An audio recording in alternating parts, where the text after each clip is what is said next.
Okay. Welcome, everyone, to this joint meeting of the Commission on Equity and the Board of Park Commissioners. There is an agenda. Is there a motion to approve? I'll make a motion to approve the agenda as written. There's a second. I'll second. Moved and seconded that the agenda be approved. Any discussion? Those in favor say aye. Opposed? Motion carries. Public comment. Are there any persons on the line in addition to the names we can see? We do have one attendee. We have Rolf Boone, who's currently digital in the audience. Okay, Okay, and are there any, so can you confirm these are all commissioners? Yes. Yes. So it doesn't appear that we have any public comment. is there anyone on the phone? No, it does not appear. Rolf, if you do have a desire to make public comment, if you could hit the raise hand button on your Zoom. Otherwise, if you're just here to listen, that would be great. Thank you so much. Okay, very good. And we did receive one public comment by email. Is everyone aware of that email? Okay, so move. Chair Jackson, there was a second public comment that was also received by email that was sent out later this afternoon. So you all should have received it approximately around 3 p.m. Oh, I didn't see that. 2:33 p.m. I didn't see that one.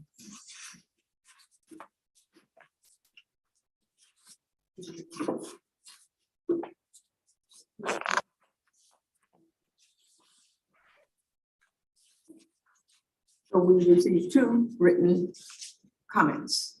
Very good, very good. Then we can get right into our discussion on the sponsorship policy. All right, great. I will get us started. So thank you so much to both commissions for being here to have this discussion. We thought we could do some quick introductions before we jump into the topic, but wanted to make sure you all know how much we appreciate you spending the time in your busy schedules. So thank you so much. Let's start with the Commission on Equity. If Chair Jackson, do you want to facilitate introductions from your board? Certainly, thank you. In addition to myself, Donna Jackson is the chair, the vice chair, Cliff Brown, and two additional commissioners. We've got our youth representative on the commission, Elenis Blackburn and Annie Clay. And in addition, those on the attending by Zoom are Marquita Hart and Christine Stolberg. Thank you. And Chair Wheeler, would you like to introduce Park Board? Sure. My name is Aaron Wheeler. I am the chair of the Lacey Parks Culture and Recreation Board. With us online, we have Dave Weber. And we also have, and in the floor, we have Wendy Goodman, and we have Amber Kimber. And yeah. Thank you. We'll do staff introductions next. So I'm Jen Burbidge, Director of Parks, Culture and Recreation for the city. I'm Shannon Kelly Fong. I'm the Assistant City Manager. And we also have with us here tonight, Jeanette Sealer. Jeanette Sealer, Parks and Recreation Department, Special Events Coordinator. Okay. And we were just doing introductions. So if you'd like to introduce yourself. Sure. My name is John Hegwood. I am one of the commissioners on the Commission on Equity for the City of Lacey. Great. And so. And so, okay, yeah. Great. And son and husband. Hello, welcome. Just double checking if we had. Okay, so with that, I would be happy to get us, oh, thank you, Sarah. Sarah Smith. I'm Sarah Smith, Executive Assistant for the Department of Parks, Culture, and Recreation. Jen, before we jump in, can we just check one more time that we don't need to Yes. bring anybody else over? And I will make a correction. I misspoke. It's Camber Good. I said Amber Kimber. It's Camber Good. I apologize for that, Camber. We're also joined by Amy, member of the public, Amy Blondin.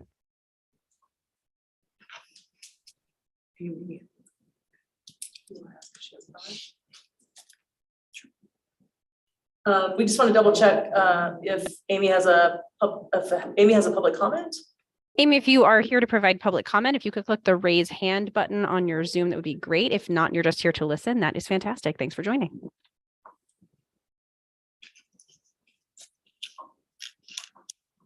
Okay, I'm not seeing any additional public comments at this time. Thank you. Okay, with that, we will get started. So as you saw in the staff report, the recommendation for tonight is to review Lacey's corporate sponsorship policy and discuss opportunities for enhancement of the policy. We're not looking for action from the boards tonight, but just to have a discussion. And so what I'd like to do is kind of give you a brief overview of what's in the staff report, and then pause at that point for any questions and comments. And then get into the draft updates.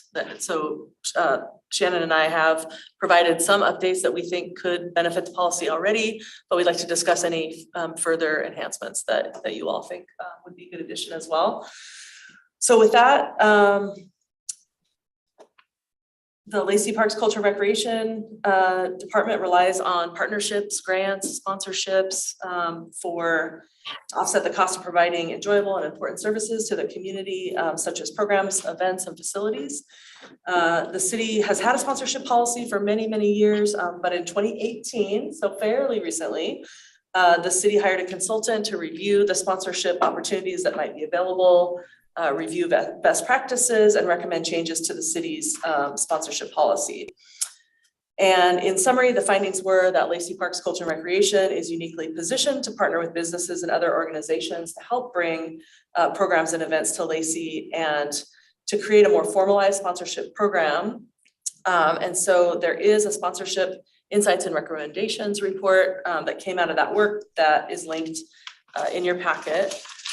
And then the next year in 2019, the Board of Park Commissioners reviewed and recommended updates to the Lacey City Council on the then current sponsorship policy.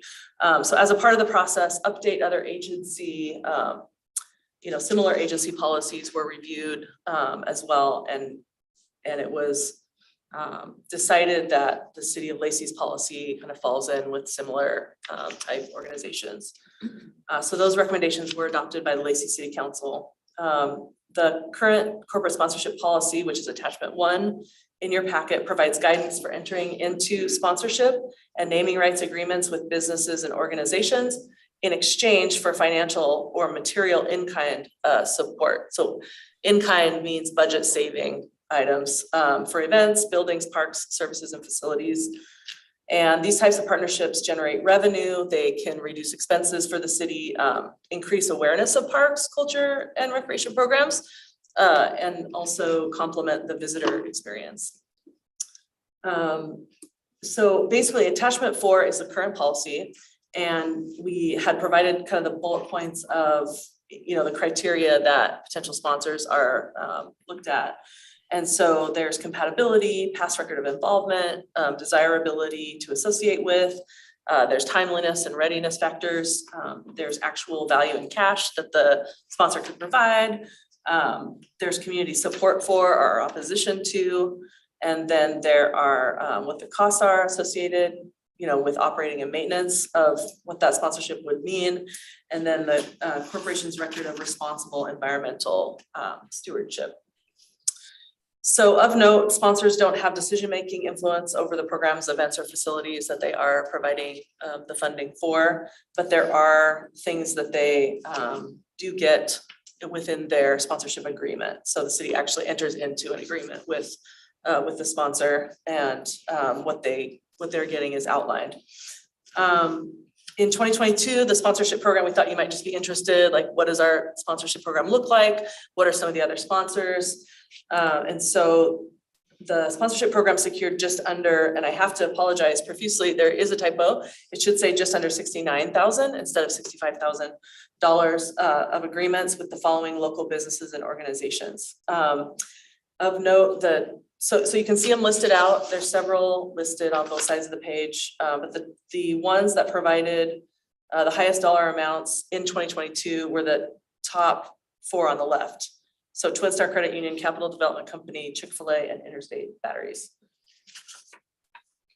So as you know, recently, the city has received comments and feedback regarding one of the sponsors, Chick-fil-A, at the Lacey Children's Day event. And so we want to make sure both boards were able to see all the correspondence that has come through, and those are located in the October and November Park Board packets. And then a letter from Mayor Ryder is actually included in the October packet. So hopefully you've had a chance to review that. And as noted earlier, we did get 2 public comments in the last couple of days, including today. And so those were sent out as well.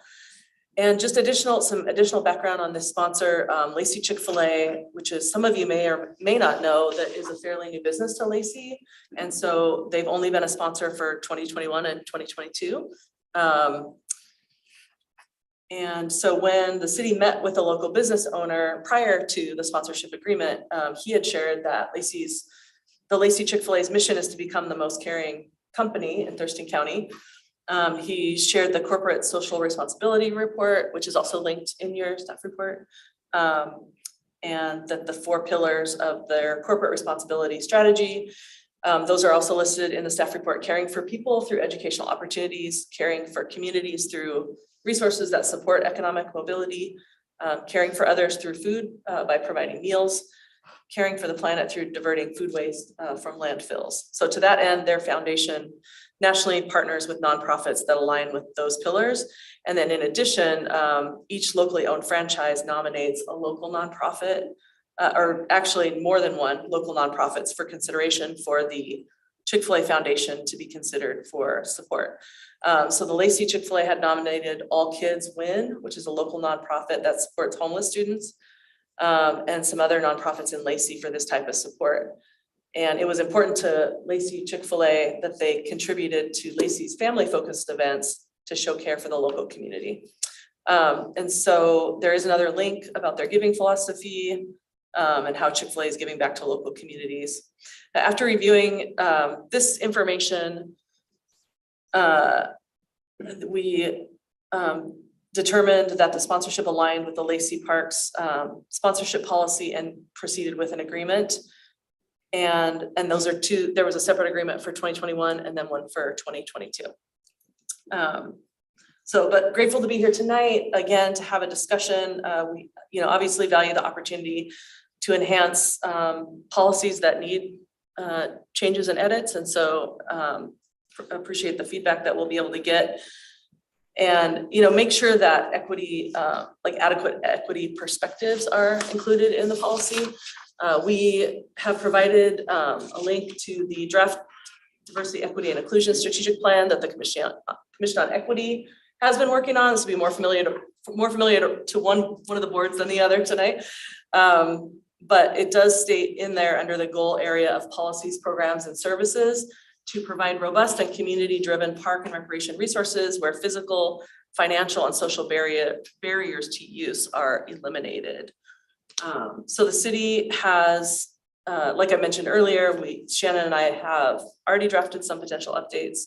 But again, we see a lot of value in having this conversation to make sure that both boards are educated regarding the current policy and ensure the corporate sponsorship policy is considered with an equity lens in alignment with the forthcoming DEI strategic plan of the city. And then bringing forth suggested enhancements that could help further the goals of the city to be welcoming of all people and inclusive, where full participation in government is available to all community members. So with that, I would like to pause and just see if there are, any initial comments or questions before we jump into policy. Yes, I have. In looking at companies to sponsor Lacey events, how much background do you go into? I'm sure you look at the company's strategic plan and policies and all as it regards to non-discrimination, equity, those types of things. In, say, the case of Chick-fil-A, did you go into detail, look at it closely, and ask them questions about, their own policies, their own, statements on equity and diversity and those types of things? And if so, what was their response? Yeah, so so pretty much the research, I kind of put in a nutshell, the research in the staff report that I just reviewed, that's really pretty much the extent of what the conversation was, which did include, you know, their pillars and their policies on their, you know, foundation and their corporate giving. We do know, well, we have had conversations with the owner actually about their DEI plan and their diversity within their employee group as well. And he did say that he's happy to share any of that type of information that either or both boards might be interested in. But I don't know if I can put a quantified answer to that question. Yeah, in reading it, you know, it's well stated, you know, the corporate piece is well stated as any corporation would. It says all the right things, okay? But in practice, you know, this company has been controversial for a number of years in some of their support. For those who may not know, they're from the South, the deep South. I'm from the South, I'm from Mississippi. It is a very religious, you know, area. That's the Bible Belt. And they have some very strong beliefs. And this organization has some strong beliefs. And they've come out when challenged and said, sorry, we don't support this. And we make no excuses, you know, abortion and LGBTQIA. They don't support it at a corporate level. And they've said as much. And they say, we make no apologies for it. Local business, the owner may very well, you know, they want to establish a foothold in the community. And he can say all the right things. But if faced with, say, supporting an LGBTQIA event, what would his response be? If he says yes, and corporate found out, then what repercussions would he suffer as a franchise owner? That's all I have. We have Those a both. question from Commissioner Stolberg, and Commissioner Weber also has his hand raised. Yeah, my question was gonna be, well, I guess it's like a two-part question. The first one is pretty similar, just kind of like, you know, how much research goes into what other organizations, corporations are sponsoring or donating to. But then I think with Chick-fil-A, and other people might have had a chance to do a little bit more research on it. It might, like, I could be wrong, like, correct me if what I'm saying is not wrong if anyone knows something different. But I think that part of the issue with Chick-fil-A is that they did get in trouble for the organizations that they were donating to, and just like everything Cliff was just saying. And they, from what I understand, as a corporation, kind of stopped donating to those type of organizations.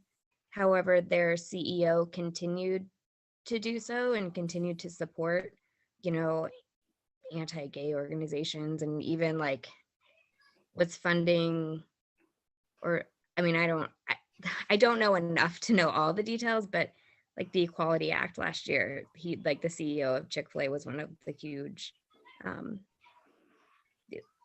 you know, donors to not get that law passed. So it's like, so is there, like, with the city, like, I think part of the problem is separating the CEO and the person behind the corporation, and then what the corporation is doing as a corporation, if that makes sense. Like, do you guys, would you separate that out? I mean, how would you look at that? Hopefully that question made sense. Let me know if I need to clarify. Yeah, actually having, I have the same question. I would put it back to, this group to consider. Jen, just really quickly, just to jump in here, I've heard two questions kind of on the background and the research. So maybe just walking through, I know we're gonna go do a deep dive into the policy, and you've talked specifically about, kind of some of the stuff you've done with Chick-fil-A, but just generally speaking, can you walk us through what the process looks like when you are, kind of looking at an organization that might be a future partner with the parks? Sure, what we do is we set up an initial meeting, and it's Jeanette and myself, and we it's really finding out what their mission and their values are, and like I'd mentioned, those pillars, asking them what their priorities are and what their goals are, and then we match that up to the city's Parks, Culture, Recreation Department mission as well, and then we do look at the criteria. I will say in this case, with a new business, we haven't had, one of the criteria is the history. And so we haven't had a history. So, that's something that's a new sponsorship. So there's not really anything to compare it to. Then we look at, we go through the criteria. I guess the other one I would speak to is let me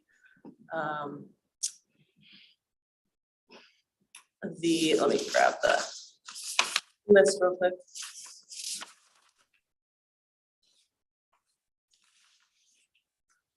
Desirability to associate with, and to Commissioner Stolberg's point, from my understanding and Jeanette's understanding, when we went through the process and did research, is that there've been some changes that have been made. And so, yeah, I mean, we discussed it and, gave it consideration, and then we put together a proposal for that business, and we go through and we talk to them about the proposal, and then we kind of negotiate, we give them what that package would be valued at, and then there's a little bit of negotiating that goes on, and then we finally enter into an agreement, or if we didn't think that it would, if it was a good fit, we would decline at that point and not enter into an agreement.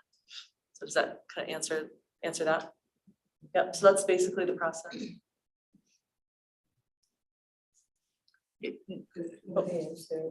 We also have Commissioner Weber and Commissioner Wheeler. Commissioner Weber, feel free to unmute and go first.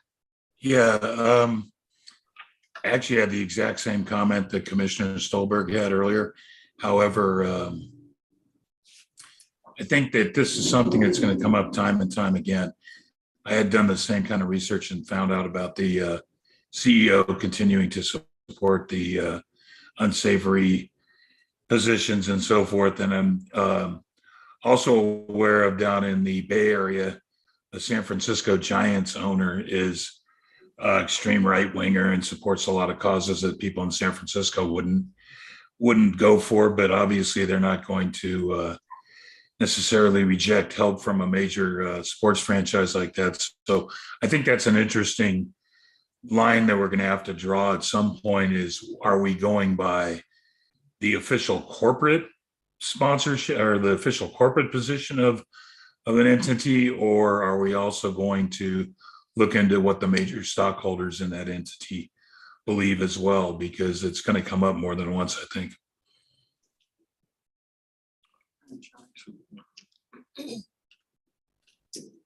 I think Chair Wheeler had a comment? Yes. Question? Yeah, hi, everyone. Yeah, I guess I just wanted to,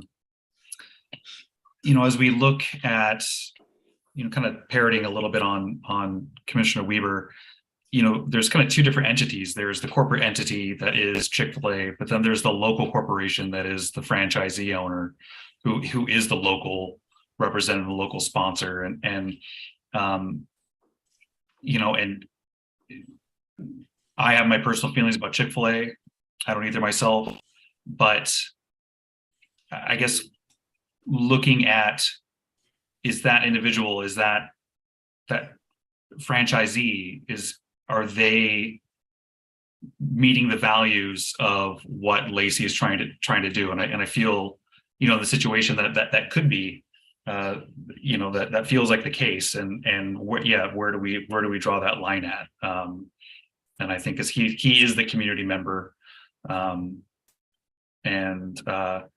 think if he had asked for, special favor of not having any, making sure there's no counter protests to the name there, or if we made any special accommodations for him to prevent, other sponsors being there that may not fit the corporate value of Chick-fil-A, then we would be in the wrong. But I'm not sure if how far reaching we could go in this matter with it being a local corporation and franchisee owner that was, I would say he's more the person in question than the CEO or any major shareholder in the corporation itself. That's all I got. Here's a hand. Mine is kind of tagging on to him and a comment. My thoughts are, first off, at the time that the local franchise owner bought into the corporate organization, he bought into the same values. And so that is associated, every business that he owns. Then as far as the city, accepting that money, in my opinion, is accepting those values as well. And the city that I live in, I don't want to be in that upsets me as a community member, that my city is connecting with those values and opinions. So from that standpoint, the city needs to align those values. I mean, does the city believe in these things? Do they, does my city think that, reproductive rights and LGBTQ people are not welcome? That's what the acceptance in that agreement and taking of that money means to me. So that is my comment.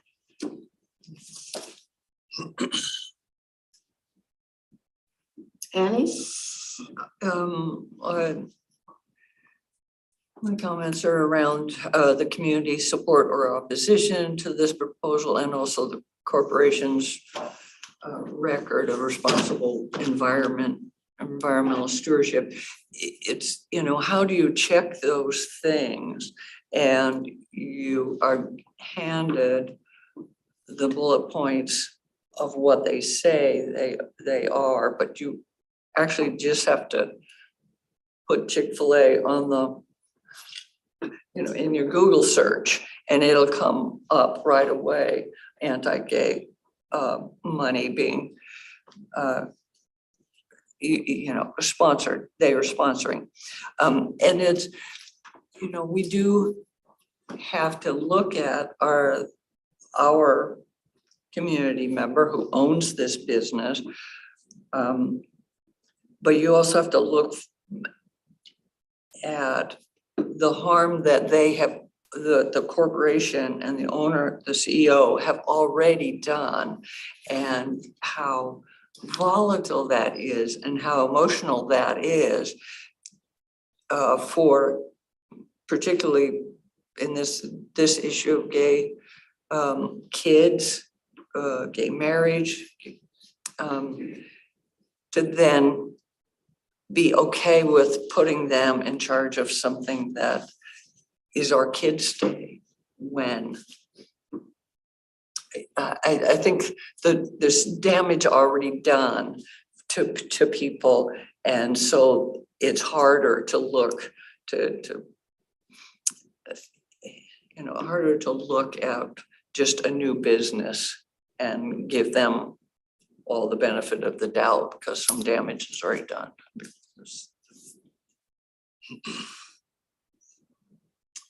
I have one, specifically commenting on the current policy that reflects on the desirability of Lacey Parks and Recreation and the potential of their business image and reputation. I think that we can all agree that, the better part of the last decade and a half, at least, their business reputation and logo has been associated with a specific set of values. And I guess frankly, I'm kind of surprised that it hasn't been brought up before until this point. that they're potentially controversial. And I think that, I think you probably have come to realize too, that at this point, they might be more of a liability than an asset for the city. I mean, the city's already established and made a stand on positions of same-sex rights and people of color. And we fly the Juneteenth flag and the Pride flag at parks facilities at the appropriate time periods. And that's not really compatible with the company's values. Regardless of the franchisee, it's the same logo, which is what's portrayed to the public. And people have opinions about that, whatever those opinions may be. It can be pretty divisive. And I think that having those attached to city events creates an environment that's not welcoming to everybody. And is a liability, like I mentioned before.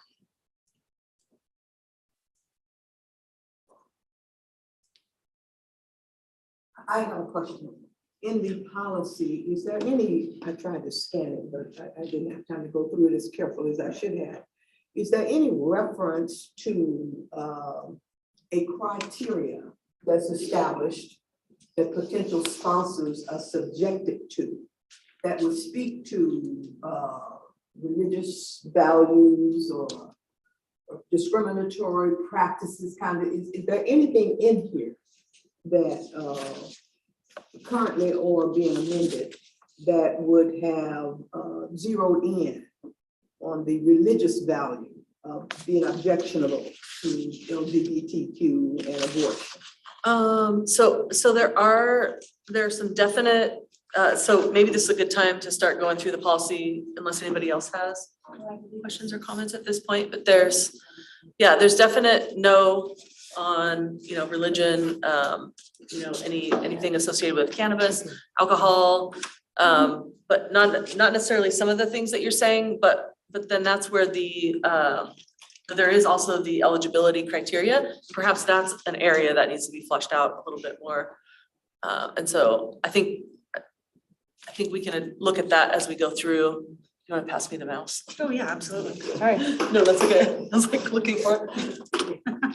Yeah, I asked the question, thinking in terms of something that would have been in place when Chick-fil-A was first considered as a sponsor, that would have eliminated them from being eligible to participate as a sponsor if something had been spelled out clearly enough to have eliminated them.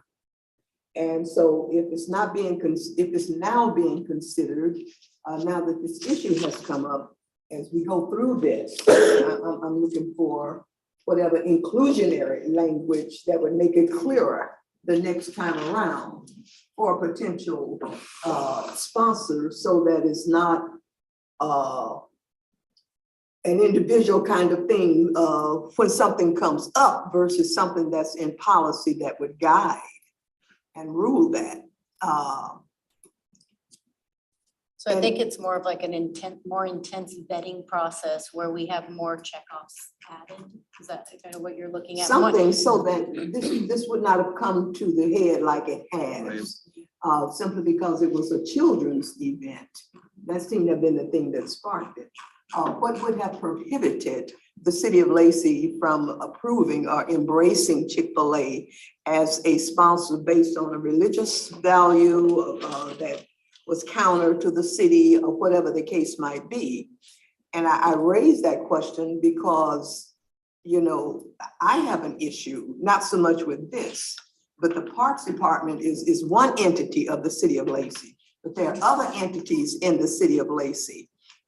Just a block from me, here comes a gun store selling weapons of mass destruction and offensive flags, and at least once a month there's a gun and knife show out here at Thurston County Fairgrounds. So here's this,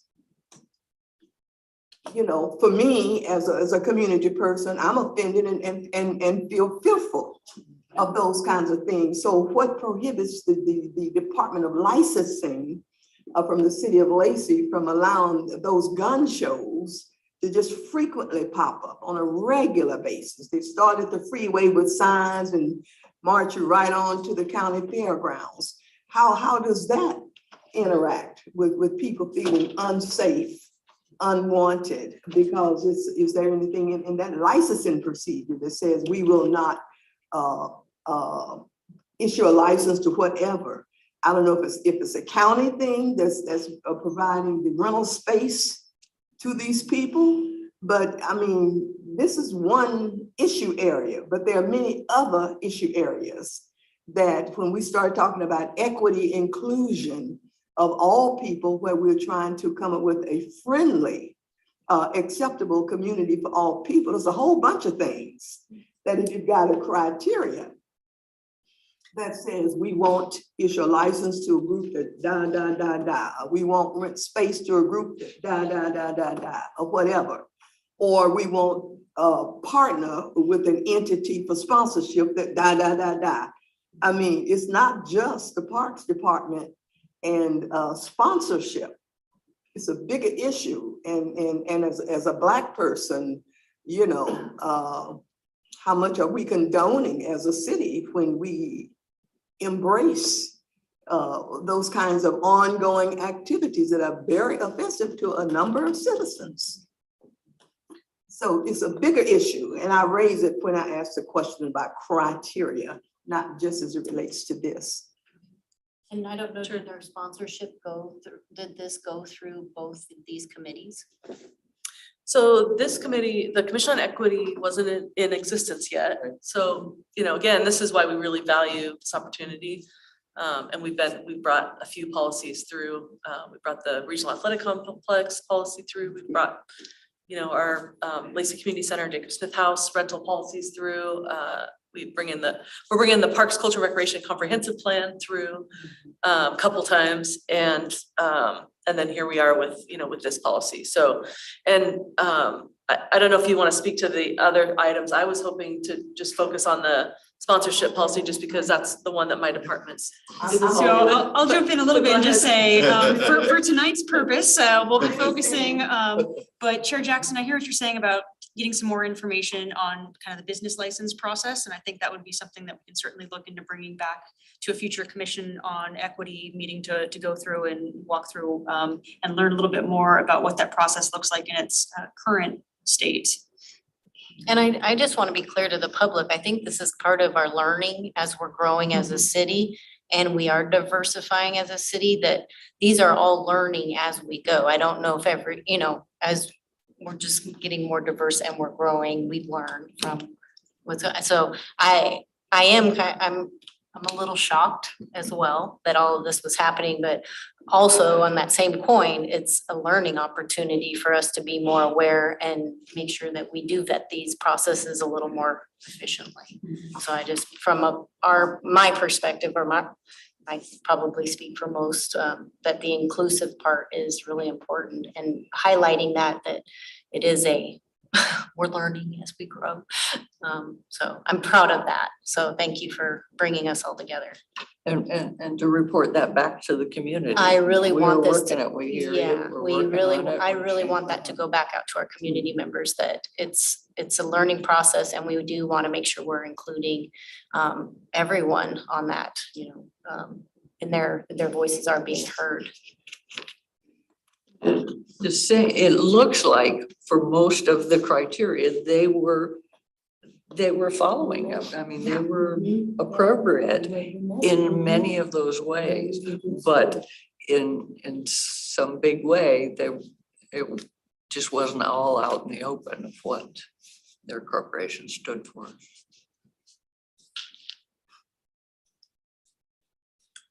Okay, so let's see, let's go through, and I'm hoping you've had a chance to read through it. So I was hoping, I mean, there's obviously the purpose. I didn't want to read it word for word. I touched on it earlier. I was thinking that we'd probably spend most of our time looking at the criteria. Yes. But certainly stop me if there's something that you want to note, and certainly Shannon too, if you have anything you want to highlight as we go through. And one thing I just want to, reiterate what Jen had mentioned earlier is, this is a draft. And we're really here tonight to hear some more feedback so that we can, do our due diligence and, come back for, further conversation. So we really, again, appreciate you all being here and giving us your perspective. And, we really hope to take that and come back with kind of a second version of this. So this is just a starting point in this conversation.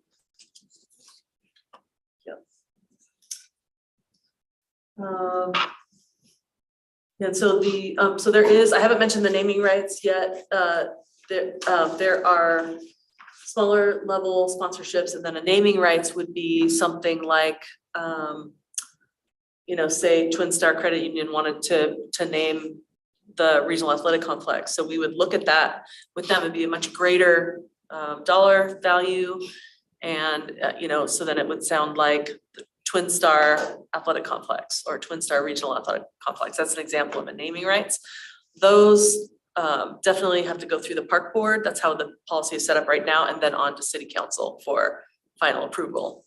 But the intent of the smaller, if it was just like a single field naming, say it was the Deschutes Rugby Club, field 4, that would be a smaller one that wouldn't have to go through all the channels. So that's just kind of give you an example of how it's set up right now. So really the naming rights is the only one that actually goes through city council at this time. So this just talks more about what we talked about, kind of reaching the goals of, partnering to be able to provide facilities and activities to the community, that the sponsors would receive the recognition. Jen, one thing just to highlight too is as part of just the reviews in this section was the change from it being corporate to opening it up to a broader, so it could be an individual, it could be an organization, it could be a corporation, a nonprofit corporation. So changing that from just a corporate sponsor to sponsor. Yeah, and thank you, Shannon. We actually do have an individual who's interested in sponsoring the research room in the new Museum and Cultural Center, which that project hasn't happened, but that's a good example of something that didn't fit into the current policy. And so so this is a good time to, change that. There, to Shannon's point, there might be an individual person that might want to do that. And we have a comment. Aram has his hand raised. Oh, thank you. Aaron, Yeah, I was just thinking, I don't want to share my screen. Do we, in the approval process for any type of sponsorships, do we want to move it to an approval process with either board in the situation where it, since we represent kind of the public side of it, do we want, to avoid something like this in the future? Would it go through a secondary board approval piece to say yay or nay on any type of organization that wants to put their naming rights on a event or public space? And so I think that that's something that could definitely be discussed. The intent is to allow, the director and the staff to be able to do business a little more quickly. Agreed. Because, Yeah, definitely know that. The meetings are only monthly, and we move pretty quickly when it comes to trying to get business done. But I think it's definitely a good point. And at what times should it come forward, or is there some type of grid that happens before, or some kind of a checklist or something, potentially. And Aram, looking to one of the edits that we'll get to here a little bit later on, there is it's on page 7 and it's under responsibility. The way that it's currently written is that the director has discretion to seek advice from the Parks Board. And we also added or other city advisory bodies on proposed agreements in the future. Okay. So it does address that. Okay. So we've just got some descriptions here, some definitions. Talk about park assets. Park board, which we're recommending a name change the park board to more closely match the department name. That hasn't been, that would have to be approved by council, but since this is a draft, we went ahead and used that recommendation. It's just recommended. So we did go ahead and, so there's 4 main types of sponsorships that are highlighted in this policy, but we did add not limited to, because there are, we have the participating sponsors is just a lower level. That's not necessarily in here, and we'll, as we have needs, we don't have to stick to these exact same ones. There's, different types of sponsorships, and so we just wanted it to be nimble enough that, again, that we could just do business. But this, we have added the definition of these 4 that are outlined here. So the park partner, these are entities that are connected to the ongoing programming, operations, and marketing of Lacey Parks, and would be fully integrated on an annual basis with exclusivity in their category. And so, like for this one, they kind of travel with us. So let's use Twin Star as an example again. They would be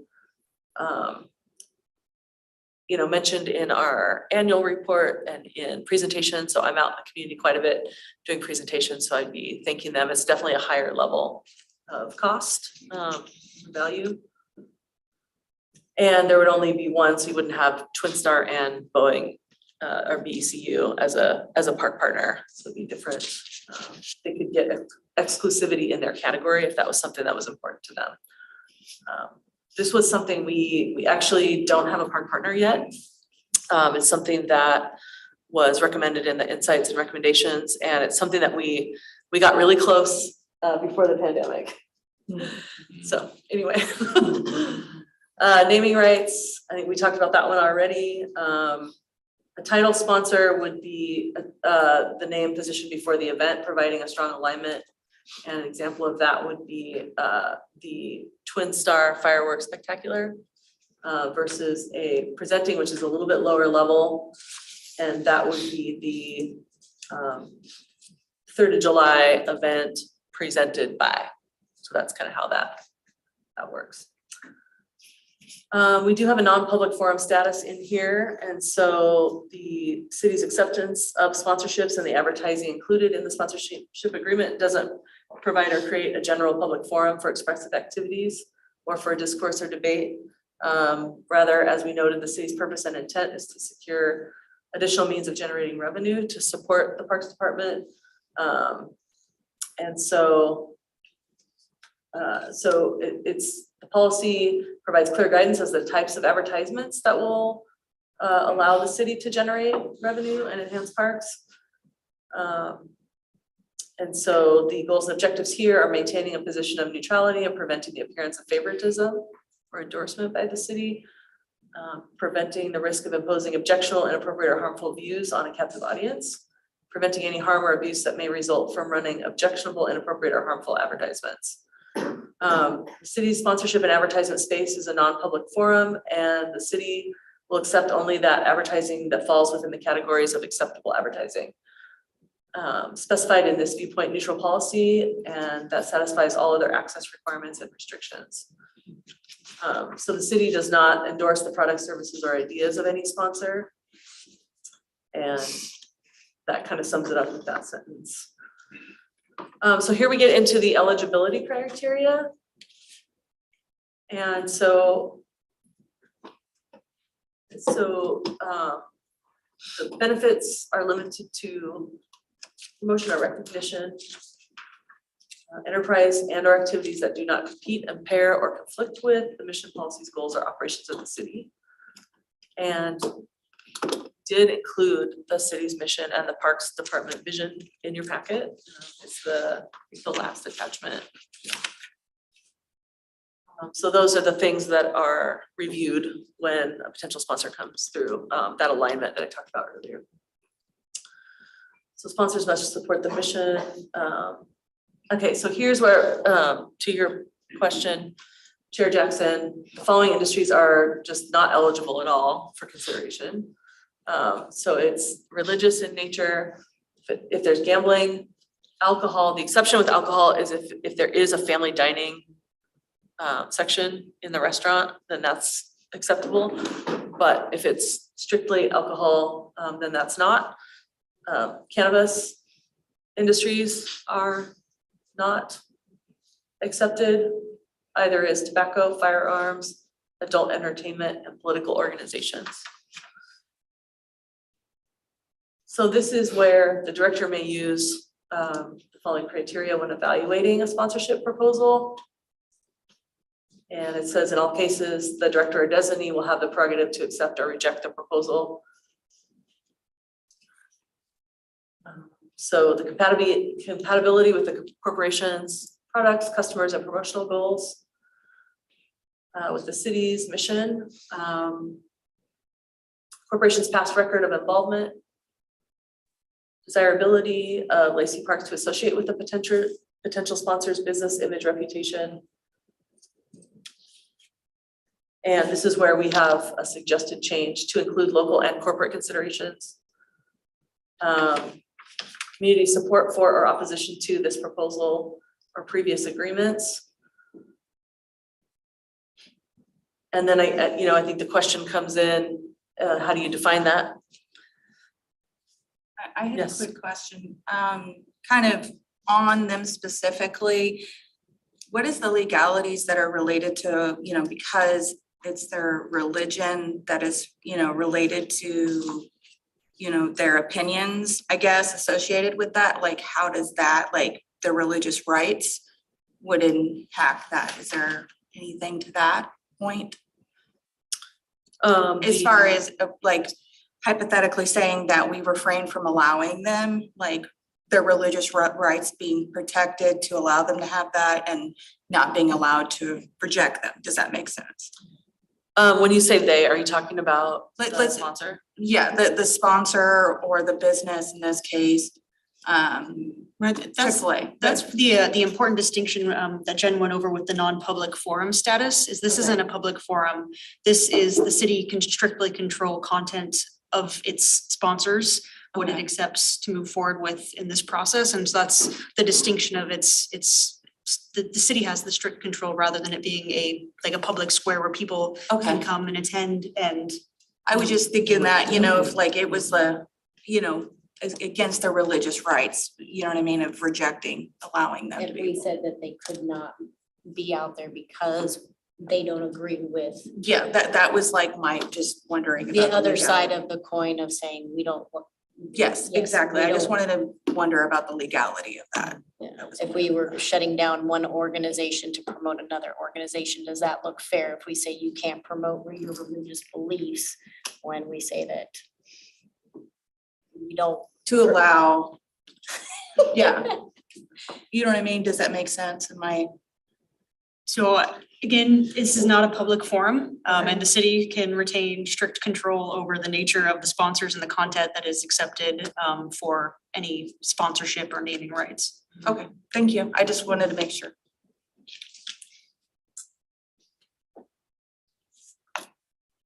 Let's see. Impact to the community, park or program experience where the sponsorship is implemented.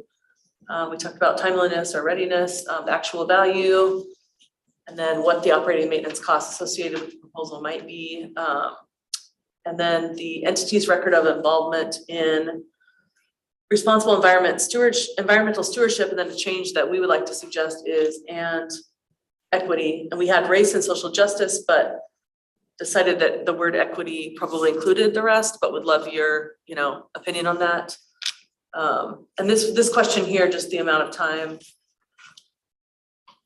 2, is there some threshold of, of time that if someone changes their philosophy, that could be acceptable, or, suggestions on that. So we'll pause here just because this is kind of the meat of what we're, wanting to ask about. How do you dig into their record on environmental stewardship and equity? I mean, that's where we're at. How do you really find that out? Yeah, so what exactly does that mean? I think that's a great question. Yeah, well, for a corporation, they tout it. I mean, it's pretty easy. They, To put that's, some words on it. yes, they tout their, environmental records and other things, it's all marketing. So that's pretty easy. But when it comes to, Dig down to deep. yeah, but when it comes to, other issues like, supporting anti-LGBTQ stuff, that's usually the stuff that pops up in the news when there's a complaint, a lawsuit or something along those lines. So, and then you can Google that and find that out for any corporation as well. So are we holding us responsible for vetting the sponsor, or is the sponsor supposed to put up their information to make sure that they have met all of our criteria? Whose responsibility for? It's a great question. And I guess Yeah, because if we're responsible for looking up and going through and investigating everyone that's sponsored versus they have, 30 days to submit their pillars or their information, how long do they have? So they can't just be like, oh, today we're fine and tomorrow we're not fine, or vice versa, the framework. Yeah, but you ask a company to share how they are in alignment and support all these things, they'll do a great job of that. But as the director, an interview, then asking those tough questions, we'll get to the meat of it, which could lead to a no, So I think having a discretion is key, that you then, ask those tough questions versus reading what they have in their plans. Yeah. Yeah, I mean, I think that's a great point. And I guess the questions I have is, can the local owner be separated from the CEO? If corporate giving has changed, what would be the threshold? And to what degree is the community support for or opposition to, impactful? Like, is there a percentage, or is it, it's just gray, it's a gray area. So that's why I appreciate the conversation And how much does their financial support worth something that's questionable, or we know some more about their history, about this individual's history versus the corporate history, but the community doesn't. And, so we're risking making a decision that other people don't know all the facts about. Yeah, and the franchisee being a new franchise, I'm sure there's some restrictions for some years that they have. And two, what battles is this owner willing to take with the company? They close on Sunday. It's always from the beginning. They don't open on Sunday. What if this owner wanted to open on Sunday? Corporate probably would say absolutely not. If this franchisee says, if you go to them and say there's an LGBTQ event and was looking for sponsors, and they say no, you said, well, why? Those types of things, would they, always say no to it? Then that's where they're not being inclusive. And if they say, are you restricted? That would be a question I don't have from them. Are you restricted from supporting those types of events? Yeah, and that was on what he sent over. I saw what Jeanette had sent, and I did make a note of that. The Chick-fil-A donation list was extensive. It's stellar, but it didn't include any LGBTQ members. It didn't have any community members or events that were sponsored by them. So I noticed that as well. It was very glaringly obvious. There was no LGBTQ groups or women's All groups safe or, yeah. right, it was very safe, generic. Yeah, so if you're willing to bridge that gap and you stand behind us as Lacey and you say that this is going to be a proponent of my franchise, that we support these groups, then that's a discussion. I think that, like I said, with or speaking with the sponsorship, if you're willing to stand beside us and support us, continue that work with us, and you kind of go outside of their optics or their scope, then, is that something that we're willing to talk about with them? Like your big corporation says this, but you are trying to make a change.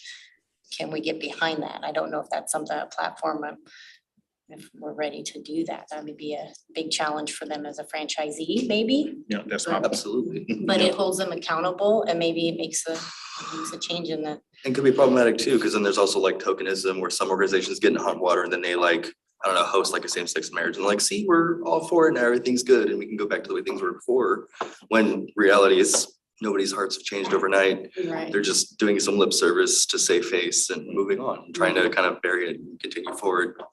And so exactly what you're saying is, you know, actually reducing the harm that's been done by the organization, walking the walk, Right, actually being accountable for the actions of the organization and doing better. I agree. Right. Yeah. So, because I don't want it to be a political. No,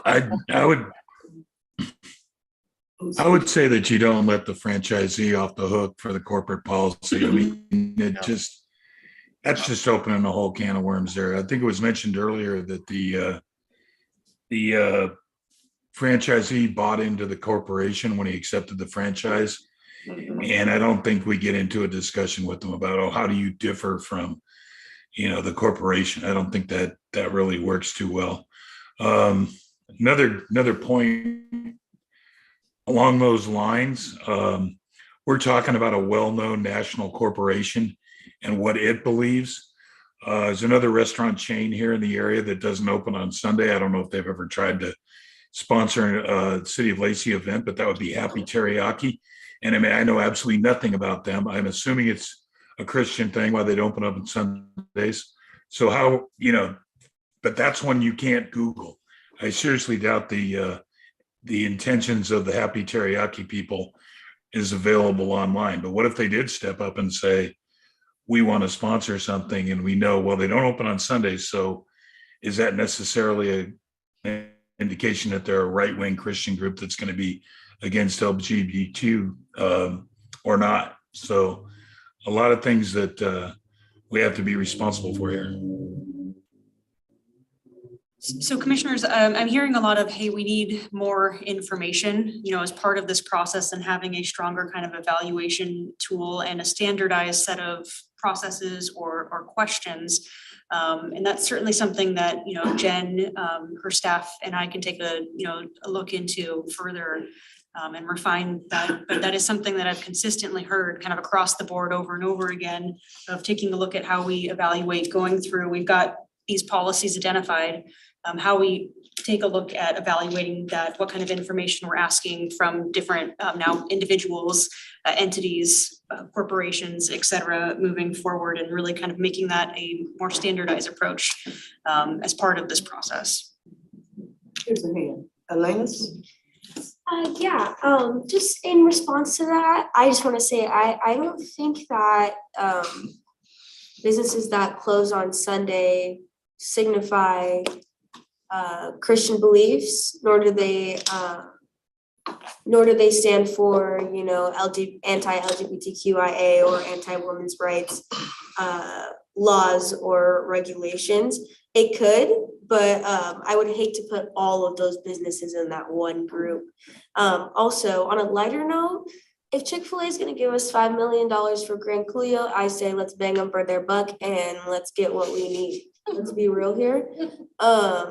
But at the same time, I do see where everyone's coming from in the sense that there does need to be some more background information and some more accountability held in these areas within our sponsorships. Like, what is the history of your business? What do you guys have a history of supporting? What are we supporting by allowing you guys to support us?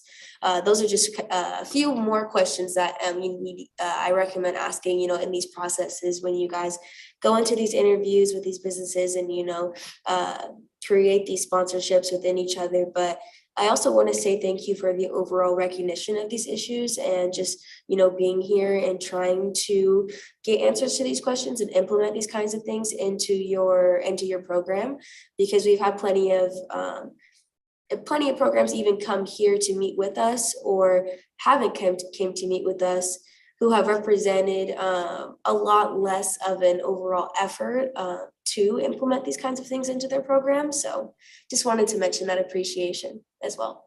Yeah. To Chick-fil-A's credit, the owner said that it was to support families, to give people the day off on Sunday. was because he worked in restaurants 7 days a week. So he wanted to, give families. Yeah, actually, I heard that. You're right. He Yeah. did say that. So I'm not saying that just because you don't open on Sundays, those things, but he has a valid reason, for that. And so, yeah.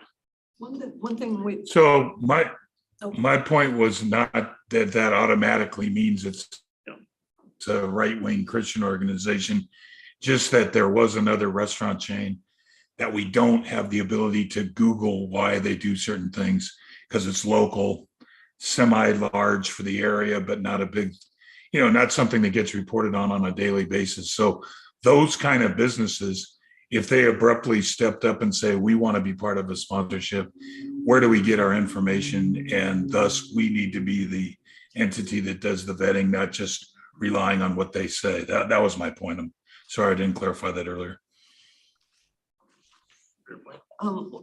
we haven't seen an actual contract.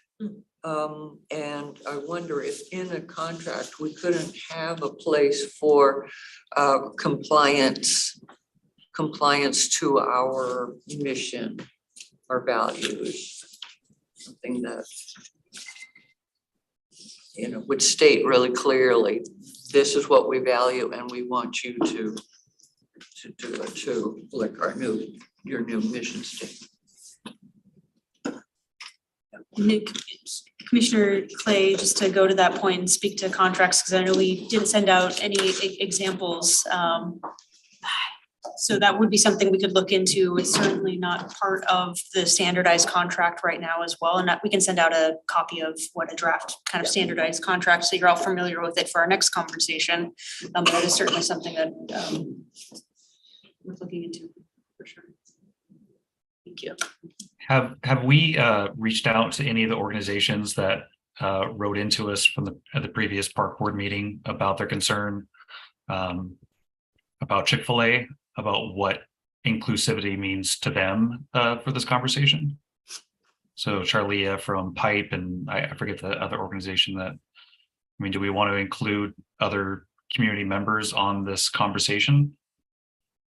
Yeah, so we basically, we responded to, thank them for expressing their concerns. We directed them to make a public comment if they were interested, and to the policy, so that they could know what the policy stated. And we did let them know the organizations interested in hosting an activity booth at Children's Day could get more information at the website and sign up to have a booth to, I think it was Pizza Clash. Pizza Clash, yeah. Or any group. So I think that was, yeah, but haven't, via email, haven't had any, sit down conversations.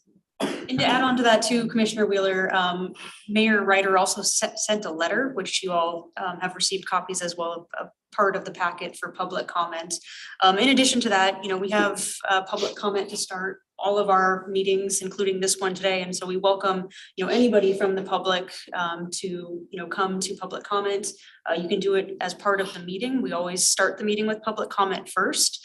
But in addition to coming to the meeting, we also accept written public comments, and we accept written public comment for the Commission on Equity up to noon the day of the meeting.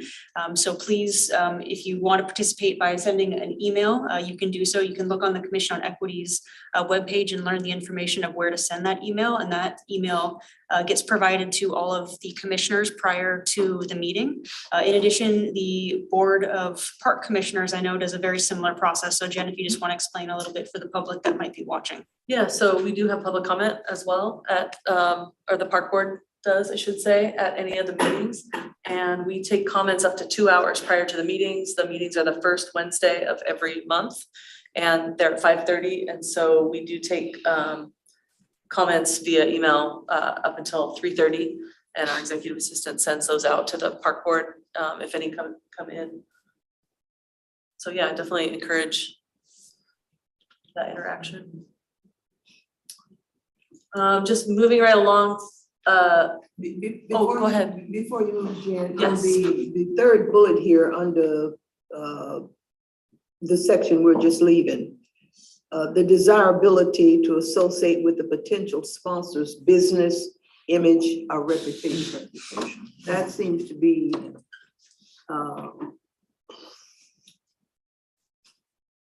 a bullet area. And really need to look at the language being used there because that gets to the meat of the matter right there. Image or reputation.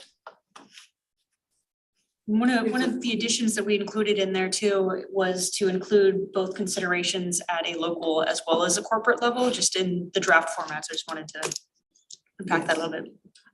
Another thought, maybe an inclusion.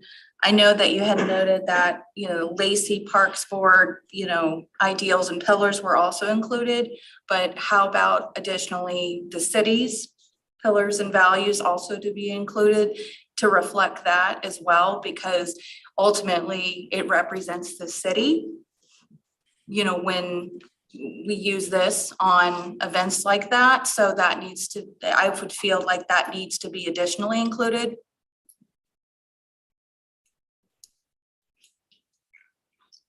Because, it all reflects back. It's true. And so I did include that in the packet as stated earlier, the City of Lacey's mission, and then the Parks Culture Recreation vision in its current format. And we're actually, with a conjunction with our comprehensive plan update, trying to shorten that. And both these boards have actually already taken a look at this wording, and we're going to be coming back to you on that. But yes, thank you. I had one little nitpicky thing. Sure. There was the part that said environmental stewardship and equity in the same bullet point. And I think those are kind of disconnect, and I think they should probably each get their own bullet point.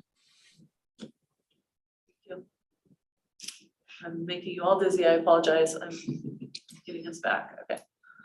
So the part that you're talking about It was, up higher under criteria. That last bullet yeah, section we it were was the just last, yeah, it was the last one. right Yeah, there. here we go. Okay, thanks. Yep. Sarah's taking down all the comments in the notes, so. You see me not writing something down, that's because she's got it. Yep, that's exactly correct. Recorded, we can always go back. That's right. That is right. That's where I learned the most. That's a very good point you just made, Dave, Yeah. to separate those two things out. Yeah. Thanks. Environmental stewardship and then the whole issue of equity and justice. I think that's a very important point that you made. And she had asked us also about the language specifically on if we should include race and social justice or equity as kind of an inclusive for all of the above, or if we wanted to actually spell out race and social justice. My take is that I guess either could work, but I think that if race and social justice are important, and we're obviously going to be line iteming it separately, it's important to state as such. Equity, of course, could include those also, but can also be different as well. It's just my take on that. I don't know if anybody else has anything. Well, as you move forward, they'll probably be added to as they expand. Okay. When you're asking for stewardship and equity, I think they will grow and expand by themselves as we move forward. I think the reason why I say that is that Chair Jackson has mentioned in previous meetings that a lot of formal documentation kind of avoids the issue or the topic of race by throwing it into a larger category rather than spelling it out specifically. And so that's why I said what I did.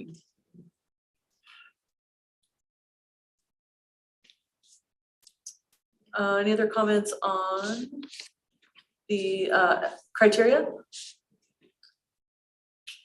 And I just want to reiterate, we're hearing a lot and we're gonna take a look into this and we're gonna come back. I know Sarah's taking notes, I'm taking notes.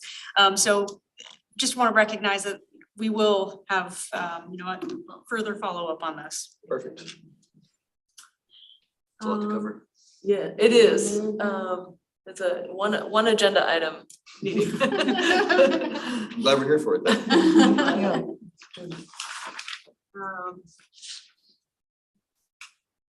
So we do, then we have classes of advertising that are allowed online or on city property. And then we have the not authorized items through advertising through sponsorship. So political speech, public issue speech, religious, and then we've got the prohibited product services or activities that we've kind of touched on already.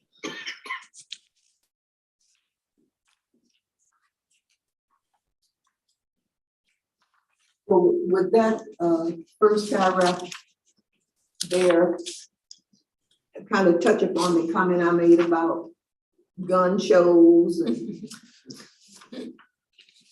this, that would be commercial advertising on city property.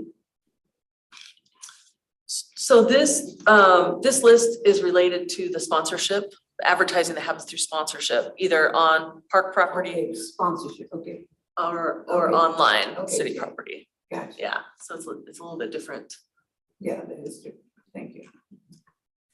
You know, it kind of occurs to me looking at this list that Chick-fil-A, since it's the center of the discussion, you know, it's a fast food restaurant. So we're saying all these things are just automatically banned. And I think we need to include something there about other businesses that may whatever be, you know, because we're talking about their corporate policies about who else they donate to. That's not exactly obvious. You know, we're going to have to spell that out in some way. Other businesses not mentioned here that have these things that we object to.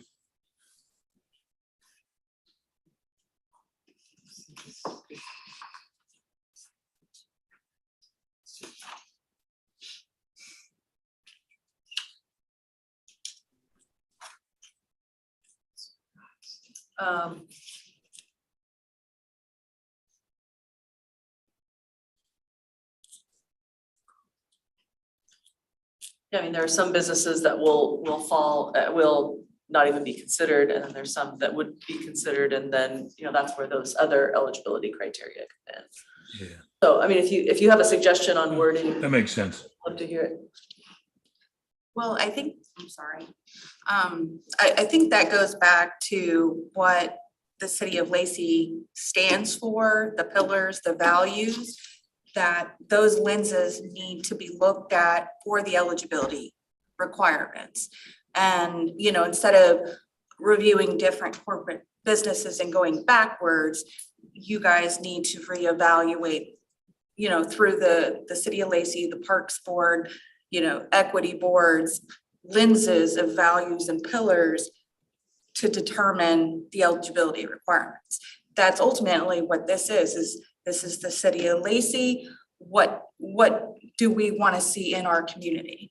What community do we want to build up? Do we want to allow LGBTQ members? Do we want religious freedoms? What do you mean, like, however you want to, you know, put it?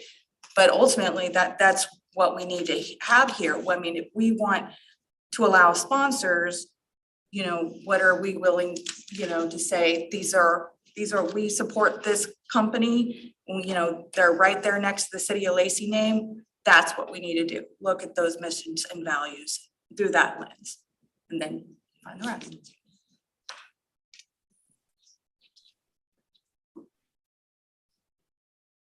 And that is currently stated in the policy, but then it's a matter of how are we doing that? Yeah, what's the process? So- Well, and I think, yeah, what is the process, right? And what kind of information are we collecting and what kind of information do we go to the vet, right, as well, so. And then we get to responsibility and procedure. And again, just to highlight again, this was the section that I referred to earlier in our conversation about giving Jen the discretion to seek advice, again, from advisory bodies such as the two boards here tonight. Yep, the director may seek advice from the Parks Board or other city advisory body on proposed agreements. And the reason you'll see COE crossed out here, it's just because it could be COE or there could be an additional board as well. So we wanted to make it more overreaching to the whole city. So if the director approves the proposal, staff drafts a sponsorship agreement, as I mentioned earlier. And this is actually, like a business agreement and outlines what the entity receives and when it expires. Full Parker facility, so we specified that a little bit more with the naming rights. Opportunities will be identified and submitted to the Parks Board for approval. To seek a naming rights sponsor, and then this portion here that it goes to the city council was actually in the city council policy, but it wasn't specified here. We just knew that that was the process because of the city council policy, but we thought good idea to put it in here as well. And that's the end of the policy. So Commissioner Clay had mentioned contracts, and again, we'll send out a draft of it, but that'll certainly be something that we'll take a look at again to see if there are potential enhancements that could be made to that contract for the next stage of this conversation. And something that I want to note too is that we will seek review from our legal department as well. So for the contract itself and the policy. Of course. And Commissioner, I didn't mean to cut you off. I know you were. Oh, no, that's okay. I was just trying to read, because I did read over parts of it and I didn't notice. So I went to many of the events, many of the Yes. many events. Chick-fil-A was at more than just Children's Day. So we had them there for quite a few. And so there's a part where what we see in our community may be different than what's going on behind the scenes. I didn't feel that there was propaganda or agenda with Chick-fil-A while I was there. They were very professional. If that is something, is it like a hard line in the sand if they have something that's on the internet or something that's being posted against them? Is that an absolute no, that we would not entertain that even though they don't promote that at our functions, that their business, yeah. Can't. Yes, you would not be able to promote your agenda. It says that.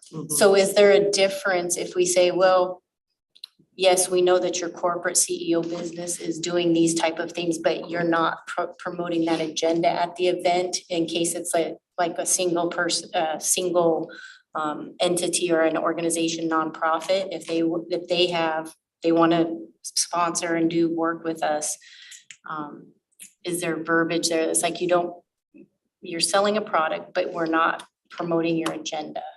Is there something to that effect in our writing? Because I didn't see, because you may have a thought process of your own, but you're not putting it out to the public that that's how you feel or that it's inappropriate to be who you want to be out in, in the parks or whatever. So if you wanted to sell, let's say LGBTQ bracelets, a pride bracelet, let's say that was what you were selling, is that a problem if we put that into a park event for Children's Day? Is that promoting an agenda? Okay, I think there's a couple of different questions. Yeah. Right? Yes. It's the verbiage of what do we put out into the public versus what may be on a website or something that's in in their policies or procedures or their goals and their mission statement. So Commissioner, maybe I'm missing something, so help me just for a second here. Clarify, yes, So I think the first thing I just want to draw attention to, and this is on page 3, is the disclaimer of endorsement, where the city does not endorse the products, services, or the ideas of any sponsor, and I think that was part of the question. Yeah. But I feel like there was a second part that I might just be missing, so if you could maybe go over that second part a little bit. Public forum part of The it. The non-public forum, was that Yes, that's what we're getting at? exactly, yes, the non-public. Well, and I heard too, so maybe there's 3 things, but I heard that, could So are you saying anyone else there at the event, if they wanted to sell a pride bracelet, is that the example you use? Like if there was another vendor there? Yeah. Or if the sponsor wanted to? If the sponsor wanted to sell their product and they are promoting an agenda, or do we have to hold them accountable that they don't promote agenda, that they're there to sell a product? Because Chick-fil-A was not promoting an agenda, they were selling they were selling chicken burgers to people. I mean, it wasn't. So we do have, for our vendors, we do have rules around what particular vendors can do. And so at the Children's Day event, unless you're a food vendor, we're not selling items. Is that Correct. Check me if I'm wrong. There's For that event, different rules for different events. Mm-hmm. Sometimes we allow, so like cultural celebration, for an example, we do allow artisans to sell their products. And so, I mean, what they want to sell. Right, they were selling Is- chicken at the events, they were a food vendor / sponsor like Children's Day. But then on, and also some Saturday or Friday nights, but some days they were just there giving things away to the kids. Spin a wheel and win a coupon or a stuffed cow or those kind of things. Right. So there was no agenda other than we're a local business, here's a free prize, buy some chicken. And Jeanette, just a point of clarification, so we're obviously talking about the sponsorship policy, but there is a vendor policy as well, and that Varies by event. And you would have somebody, say, for example, a food vendor who might also be a sponsor, would have to go through the naming sponsorship and then would also have to go through the food vendor portion of that as well. Now, I know we've touched on, I think, 3 parts to the question. I just want to make sure, was there a 4th one in there? No, that's kind of, well, because it is for us, when you're a public citizen and you're just walking into events, I mean, Chick-fil-A wasn't an issue for me because there was not an agenda associated with it. If somebody had come up to me and was like, hey, I'm totally not okay with this group of individuals coming to this event, it would have been a problem for me, but that wasn't the case. So how many of community members decided not to take their children Right. because of that name? Even though we have policy, can't have any agenda, but people know and they're not coming. We Right. want everybody to be able to come and feel okay. Right, about and it. then, so that's every event that you had, I mean, for all of the performances and all of and for Children's Day, because, so I think it's just kind of. We have a hand raised on the screen. Christine, sorry about that. I'm not looking up frequently enough. Christine? Yeah, no, you're fine. I don't want to interrupt. But a couple things in this, I don't know if this is explicitly in the policy somewhere, but I know we've been talking about, the corporations and their image and their reputation, which really comes down to the organizations and the causes that they support financially. Is that specifically in the policy? Like, the sponsors have to be in alignment with our mission and vision, but also not financially support organizations that are not in alignment. Is that explicit? That's not currently in the policy as it's. No, okay. Yeah, that was just a question. And then, I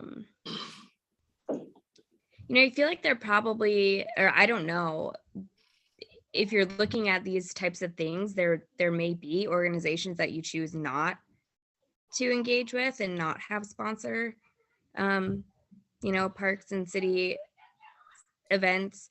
Is there a list of those that you choose not to engage with? Because I feel like, people are always like, there's always a lot of attention when something is happening that is negative, but I wonder if you had a list to say like, well, we do pay attention to these things, and these are the organizations that we've chosen not to partner with, that you could point to in the future? Yeah, so we don't currently have a list. It's just what's outlined in the policy as far as the type of industry. Okay. Do you think, like, to the first question, like, I feel like that could just get like into the weeds way too much to put that. Well, I just have to put this out there. We don't have people beating down our door. We have a very successful sponsorship program and we it's like value the it partnerships doesn't we probably have. happen every day.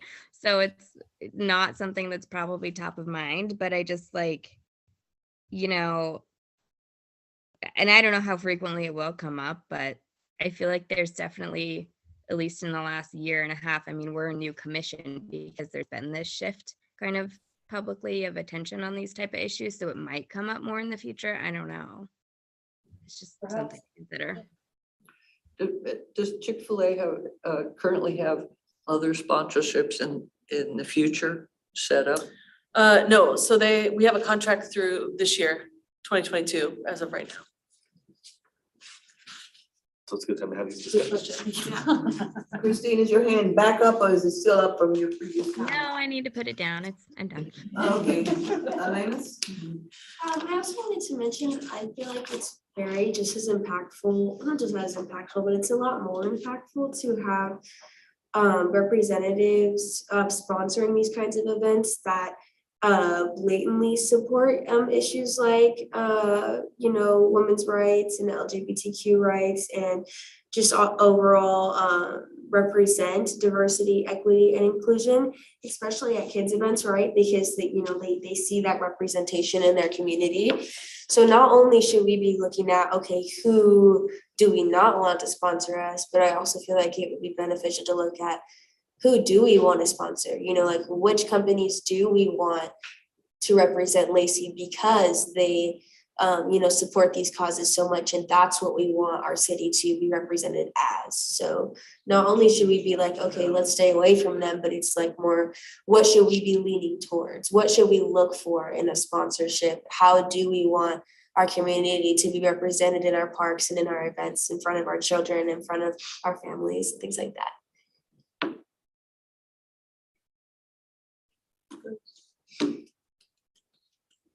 So when might we see another iteration of this draft that this discussion can continue?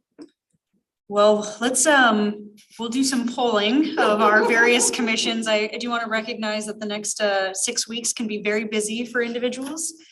So I don't want to make any promises here tonight, but we will try our best to identify a time here in the near future to get everybody back together to take a look at kind of the next rendition of this policy and continue this conversation. So expect an email coming out shortly on possible dates. And then Chair Jackson, I hope that we can identify the date in the next 2 weeks. And hopefully the discussion that has happened tonight,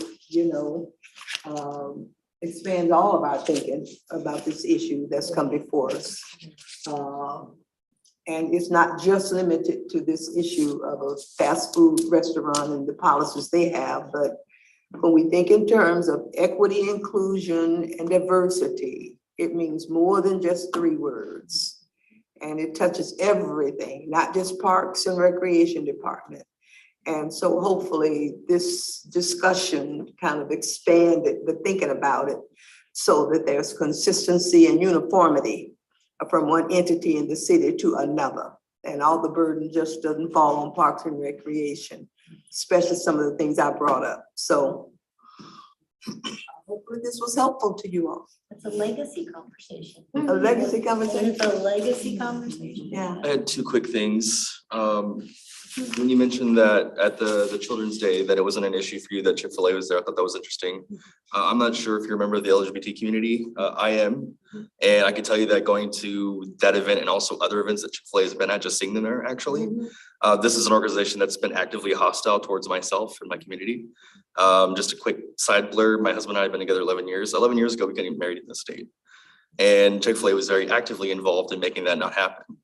So anytime I see their logo at events that are supposed to be open and for family and everything else, therefore for me, they appear to be not for my family, if that makes sense.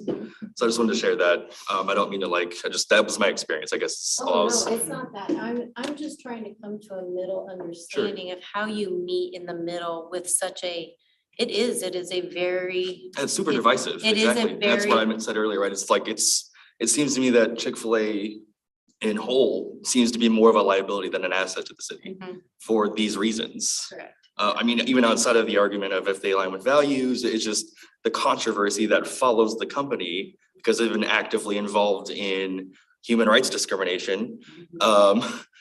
Is a liability to the city to be involved with them in any way. At least And that's what it seems to me. I totally agree with you. It was more of a, how do you bridge a gap of, you know, one side being this far over and this side being this far over?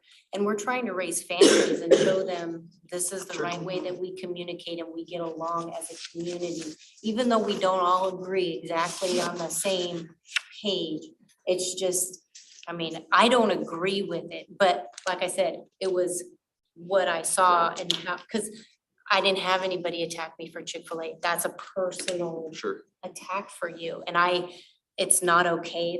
That's totally not okay. It's also different though too, right? If they were like, I don't know, participating at an event with a bunch of other food vendors as another vendor versus being a headlining sponsor with the city of Lacey Name right next to it, right? Those mean two different things in messaging wise Correct, and how it's received by the public and specifically myself as a community member. correct, yeah. And so I think that's probably more of what you're getting at, it sounds like, of like where the distinction lies. Yes, because I mean, if you're not promoting an agenda and you're not attacking somebody, they're not gonna be like, oh, okay, well, that's not it's the difference between somebody being in your face about the issue and then it's subversive, insidious around you, you know, we're like, oh, I wasn't paying attention that this was, you know. A lot of these biases are very pervasive. Yeah. And messaging and branding is part of that. Yeah, and I think that's bringing it into focus, like how do we handle it when it comes to us? We're like, oh, that is something that's impacting that community and we really need to stand up for that. Or is this a, you know, okay, well, yeah, we've got all this going on in the background, but is it really impacting our community in the way that it's impacting our community? And so it's good information to know. I mean, I want to know and yes, and call it out when we see it, make sure that it doesn't go any further than what's hurting somebody. I don't want to hurt people.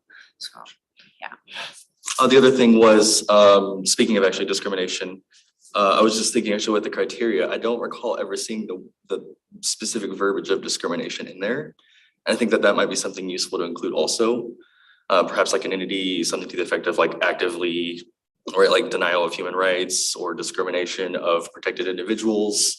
Because even in like Washington State, right, we have a legal definition of protected individuals. And so if like a corporation or excuse me, an entity that's potentially a sponsor is participating in discrimination against these legally protected groups, that may be something that I think might be beneficial to incorporate in the criteria language also, just a side thought on that.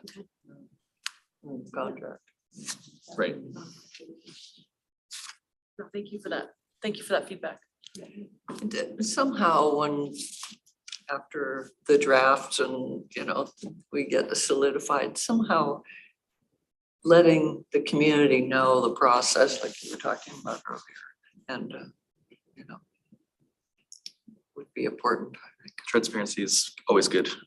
Be open. Yeah, so Transparent.